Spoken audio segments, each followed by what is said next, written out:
নমস্কার বন্ধুরা, আমি আজকে আবার একটি নতুন ব্লগ নিয়ে আপনাদের সামনে এসে গেলাম। আশা করি আপনারা সবাই ভালো আছেন, সুস্থ আছেন।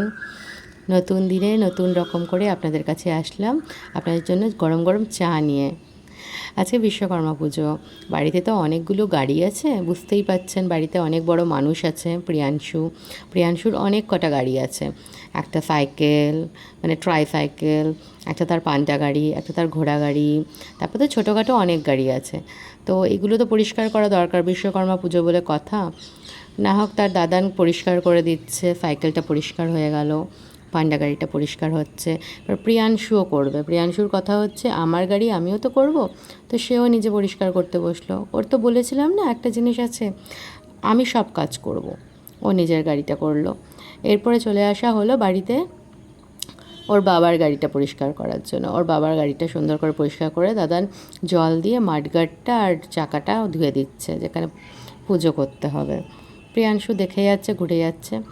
আর আপনারা তো ফটো আর ভিডিওতে বুঝতেই পাচ্ছেন যে প্রিয়াংশু কত শান্ত। এদিকে মা টিফিনটা আমাদের ব্রেকফাস্ট রেডি করে দিয়েছে, আলু ভাজা, রুটি। আপনারা বলবেন তো কারা কারা এরকম খোসা দেওয়া আলু ভাজা খান। হয়ে গেছে, আমার খাওয়াও হয়ে গেছে। এবারে আমি ওকে ওষুধ খাইয়ে দিচ্ছি, যেটা ওর একটু ভালো লাগে না। ওর যে কাশি হচ্ছে বললাম না, শরীরটা ভালো নেই। ওষুধটা খেয়ে না মুছতে সময় লাগলো না, মুখটা এসে গেল নিজের দাদানের কাছে, ছুটতে এসে গেল। দাদান লাউ কাটছে, আজকে লাউ হবে সেই জন্য আসলো। এখানে মা আবার ভাত বসাবে বলে চাল ধুচ্ছে। জানেন, মন মেজাজটা ভালো থাকে না, সন্তানের শরীরটা ভালো না থাকলে না কিছু ভালো লাগে না। একটা মা বড় অসহায় হয়ে পড়ে থাকে যখন সন্তানটা ভালো থাকে না। কোনো কিছুতে মন দিতে ইচ্ছা করে না, যে কোনো কাজ করব বা কোনো কিছু করব, কিছু ভালো লাগে না। ভাতটা আমাদের বসে গেল। এখানে দাদানের পাশে বসে বসে দেখছে দাদান কী করছে। এই দেখুন, লাউয়ের না আমরা কিছু ফেলি না, খোসাটাও কেটে উঠিয়ে রাখছি, যে খোসাটা বাটা হয়ে যাবে। অনেকে ভাজা করেও খেতে পারেন, আমরা ভাজার মতনই ভাজা করি, তারপরে বেটে নিই। আরেকজনের দাদানের প্রতি আদরই কমছে না, কাজ কী করতে দেবে দেখছেন। এটাই হচ্ছে দাদু নাতির ভালোবাসা। বাবা সুন্দর করে লাউটাকে কুচিয়ে দিচ্ছে, লাউ ঘন্ট বানানো হবে বলে। বাবা নিজের কাজ করছে। বাবা আসুন না কাজের মানুষ, বাবাকে বলি বসো আমি করে দিচ্ছি, বাবার কথা হচ্ছে না আমি একটু করি। আমার বসতে ভালো লাগে না, বসলেই শরীর আমার একেবারে বসা হয়ে যাবে বাবার কথা। আসলে বাবা চায়, বাবা সবসময় কথাটা বলে, আমার খুব কষ্ট লাগে যে আমি কাজ করতে করতে আমি ওপরে চলে যেতে চাই। এই কথাটা সবসময় কি শুনতে ভালো লাগে বলুন তো? এটা একটুও ভালো লাগে না। কিন্তু বাবার ওই একটা কথা, কাজ করব না, শরীরকে ফেলে দেবো তো শরীরে অনেক রোগ এসে যাবে, এমনি করে হয় না। আজকে দেখুন ছেলের মাছের ঝোল হবে, আপনাদের দেখাবো। ওই যে ট্যাংরা মাছ, ওই ট্যাংরা মাছ 2 টুকরো নেওয়া হয়েছে ছোটো ছোটো, আর আর বাদবাকি উপকরণগুলো আপনাদের দেখিয়ে দেওয়া হলো। এবারে নুন মাখিয়ে নেওয়া হচ্ছে ওই ট্যাংরা মাছটাতে সুন্দর করে। ওর যেটাই রান্না করি না, আমরা বেশিরভাগই না তেলটা ইউজ করি না, আমরা ওকে ঘিতে, ওই পিওর ঘি নয়, ওই কাউ ঘি, যেটা আমুলের কাউ ঘি, আমুল হোক বা অন্য কোম্পানি হোক, আমি আমুলের ইউজ করি। কাউ ঘিটা করা হয়, ঘি না তো আদারওয়াইজ বাটারে। তো কাউ ঘিটা এবারে দেবো কড়াইয়ে। প্রথমে নুন দেওয়া হলো যাতে ওই যে মাছটা না লেগে যায়, মাছটার মানে যদি নুনের কম হয় তাহলে সেটাও করে দেয়, আর মাছটা যাতে না ফাটে। মাছ এমনিতে ফাটবে না, কারণ আমি তার ছাল চামড়া উঠিয়ে এনেছি, তো মাছটা ফাটবে না। যদি এটা তেলটা দিয়েই আনতাম ছাল চামড়া, তাহলে আমাকে ঢাকা দিয়ে রাখতে হতো। মা এবারে কড়াইয়ে ঘি দিয়ে দিল পরিমাণ মতো, মাছটা ভালো করে নুন মাখিয়ে নিয়ে এবারে কড়াইয়ের মধ্যে একটা একটা করে ভেজে নেওয়া হবে। ভেজে নিয়ে ওর মধ্যেই মানে ওইটুকু ঘিয়ের মধ্যেই করে দেওয়া হবে, ওর তো বেশি দরকার নেই। ওইটুকু ঘিয়ের মধ্যেই ওর মাছটাকে ভেজে ঠেজে তার মধ্যেই আর মানে যা আলু ঠালু যা আছে সবজি কাটা হয়েছিল সেগুলো দিয়ে, জিরা ধনের গুঁড়ো, পাতলা ওর হালকা মশলা হবে, ও তো ওই পেঁয়াজ বাটা হ্যান ত্যান খাবে না। আলুটা এক্সট্রাই দেওয়া হয়েছে, কারণ আর বাদবাকি আলুটা রেখে দেওয়া হবে কেন, তাই জন্য এক্সট্রাই আলু দেওয়া হয়েছে, একটা ছোটো আলু কেটে দেওয়া হয়ে গেছে। আলুটা একটুখানি হালকা সাঁতলে নেওয়া হচ্ছে যাতে কাঁচা ভাবটা চলে যায়, হালকা হালকা মানে ওর রঙটা দেখবেন চেঞ্জ হয়ে গেছে। তো তখনই ওর মধ্যে আনুষঙ্গিক মশলাগুলো, গোটা জিরা, তারপরে একটু তেজপাতা। আবার না তেজপাতা খেতে ভালোবাসে, মানে কী করবে বলতো, বড়োদের দেখে তো আমরা চাটি, বলে তেজপাতাটা চাটবো দাও, তো সেই তেজপাতাটা চাটবে। যা দেখ বাচ্চারা, জানেন একটা কথা, বাচ্চারা দেখে শেখে, শুনে না। এরপরে জিরা ধনের গুঁড়ো, অল্প মিষ্টি, অল্প নুন, হলুদ আর গোলমরিচের গুঁড়ো দেওয়া হয়েছে, কারণ ও লঙ্কার গুঁড়ো ওকে দেওয়া হয় না, আর তার সাথে ওকে কাঁচা লঙ্কাটা কখনো কখনো মানে গোটা দিয়ে দেওয়া হয়। বাস একটু মশলার বাটি ধুয়ে জল দিয়ে নাড়াচাড়া করা হচ্ছে। আর তরকারিটা এই টমেটোর রসটা যেটা বেরোবে ওটাতেই হালকা হালকা হবে। হওয়ার পরে তার মধ্যে আমরা জলটা ঢেলে দেবো। একটু গরম করে রাখা হয়েছিল জলটা। গরম জল দেবেন যে কোনো রান্নাতে, দেখবেন রান্না খুব ভালো হয়। এদিকে মা বললো আমার ভাত হয়ে গেছে, এবার মার গালবো। আমি এসে গেলাম দেখতে বাবা কি করছে। বাবা দেখুন খোসাগুলো কাটছে। আর এদিকে মায়ের আবার মাছের ঝোলও কমপ্লিট। মা বললো মাছের ঝোল কমপ্লিট।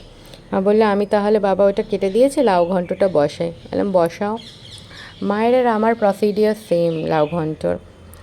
তো আমরা মুগ ডাল দিয়ে লাউ ঘন্ট করি। আপনারা জানাবেন তো কারা কারা মুগ ডাল দিয়ে লাউ ঘন্ট করেন। বেশিরভাগই শুনি বড়ি ধনেপাতা দিয়ে করে। বড়ি ধনেপাতা আমাদেরও হয়, তো আমাদের একটুখানি মুগ ডাল দিয়ে আমার বেশি ভালো লাগে। তো মুগ ডাল দিয়ে আজকে মা লাউ ঘন্ট করছে। দেখুন মুগ ডালটা ভালো করে ভেজে নিতে হবে। তো আমি পুরো রেসিপিটা আমি অন্য ব্লগে দেবো, আপনাকে কুকিং মানে এতে দেবো, কুকিং ব্লগের রেসিপির ব্লগে দেবো। এখন আমি অল্প করে আপনাদের দেখিয়ে দিচ্ছি। ডালটাকে বেশ লাল করে ভাজতে হবে, তাহলেই মুখে যখন যাবে বেশ ভালো লাগবে। একটু সময় দিয়ে রান্না করতে হবে।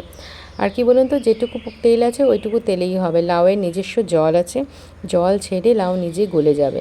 লাউটা দেওয়া হয়ে গেছে আর আনুষঙ্গিক মশলা দিয়ে ঢেকে দেওয়া হলো। এদিকে খোসা ভাজাটাও বসানো হচ্ছে। খোসা ভাজা খেতে খুব ভালো লাগে। আপনারা ভাববেন যে উফ আমরা লাউয়ের কিছুই ছাড়ি না, আর সত্যি আমরা কিছুই ছাড়ি না।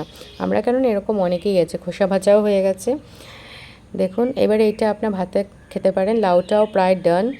খোসা ভাজা অমনি করেই আপনারা ভাতে খেতে পারেন। আমার বাবার যেহেতু দাঁতের প্রবলেম, তাই জন্য আমরা বেটে নেব। আমি ফ্রেশন আপ হয়ে গেছি, ছেলেকে আগেই করিয়ে নিয়েছি, এবার সিঁদুর টিঁদুর করে নিয়েছি, যেটা আমাদের বাঙালি বউয়ের যেটা ধর্ম। আজকাল জানেন গুঁড়ো সিঁদুর ইউজ করি না। এক তো মাথার চুল উঠে যায়, তারপরে হচ্ছে তার মধ্যে ছেলের এই খাবারে এটা ওটা পড়ে যাবে। সিঁদুর টিঁদুর পরে আমি ছাদ থেকে জামা কাপড়গুলো আজকে একটু রোদ দিয়েছিল, সব মানে ভেজা ছিল, শুকিয়ে নিয়ে এসে গেছি। এদিকে লাউ ঘন্ট কমপ্লিট। খোসা বাটাটাও হয়ে গেছে, খোসা ভেজে নিয়ে বাটা হয়ে গেছে। এই বেটে নিলে পরে না দেখবেন, যারা দেখবেন খোসা ভাজা খেতে পারে না, বাড়িতে যাদের দাঁতে প্রবলেম আছে, দাঁত নেই, তাদের এরকম বেটে দেবেন সেম জিনিস, তাহলে ওনারা ভাত মেখে খেতে পারবে। এদিকে আমার মহারাজ এসে গেছে, স্নান টান করিয়ে নিয়েছি, করিয়ে এবারে জামা কাপড়টা পরানো হয়ে যাচ্ছে সুন্দর করে ফ্রেশন আপ করে ওকে। ও ওখানেই হাত জোর করে নম করছে ঠাকুরকে। তারপরে ওকে ক্রিমটা মাখিয়ে দিচ্ছি। বড় গল্প করতে হয় জানেন, আর কিছু পটর পটর পটর। আজকাল না এত স্টক অফ ওয়ার্ডস হয়েছে, বড়দের মতন কত কথা জানে বলতে।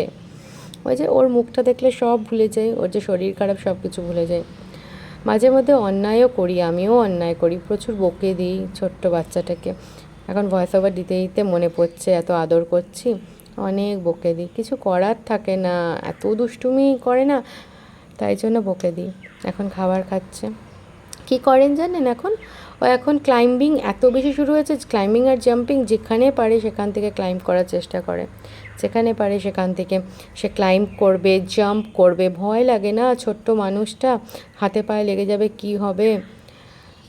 এদিকে বাবারও স্নান হয়ে গেছে। বাবা এসে যন্ত্রপাতিগুলো আমি সাজিয়ে রেখেছিলাম, বাবা সুন্দর সিঁদুরের ফোঁটা দিয়ে পুজো করে দিচ্ছে আজকে বিশ্বকর্মা পুজোর জন্য। বেশ, এগুলো আমার হাজব্যান্ডেরই যন্ত্রপাতি, সুন্দর করে পুজো করে দিচ্ছে, যে যন্ত্রপাতিগুলো পুজো হয়ে যাক। ঠাকুরকেও পুজো দিয়ে দিচ্ছে বাবা, যে বাবা বলে আজকে আমি করে দিচ্ছি। হ্যাঁ করে দাও। এই যে গ্যারেজে 3টে গাড়ি দাঁড়িয়ে আছে, গ্যারেজের 3টে গাড়িতেও সিঁদুরের ফোঁটা দিয়ে সুন্দর করে করে দেওয়া হচ্ছে। তারপরে প্রিয়াংশুর বাবার গাড়িতে, গাড়ির সামনে বাবা একটু জল দিল। এটা দেয় কেন আমি জানি না, এত বড় হয়ে গেছি সত্যিই জানি না। আপনারা জানলে আমাকে বলবেন, আপনাদের জানা থাকলে পরে। বাবা সিঁদুরের ফোঁটা দিয়ে দিচ্ছে, দিয়ে সুন্দর করে পুজো দিয়ে দিচ্ছে। চলুন এবারে আমরা আবার সন্ধেবেলায় পড়ালাম কিছুক্ষণ প্রিয়াংশুকে। আমার মা এখানে ভেন্ডি ভাজা করছে, রুটি করছে। এই দেখুন প্রিয়াংশুর বাবা এসে গেছে কাজ থেকে, আর প্রিয়াংশুর খুশিকে ধরে। ও সিঁড়ি দিয়ে নিজেই জুতো পরে নেমে গেল বাবাকে আনতে। বাবাকে নিয়ে নিল, বাবা ছেলের আদর ছুটি। বাবাকে দেখাচ্ছে উপরে টিকটিকি। এবার কী আদর, কী আদর। ওর বাবা বলছে একটা সারপ্রাইজ গিফট এনেছে। এই দেখুন প্রিয়াংশুর হাসি আর ওর বাবার হাসি, সারপ্রাইজ গিফট দেখে একেবারে মত্ত। প্রিয়াংশু ভাবছে কতক্ষণে এটাকে নিয়ে খেলবে, একটা গাড়ি এনেছে। চলুন সবাই ভালো থাকবেন, সুস্থ থাকবেন, ধন্যবাদ, গুড নাইট।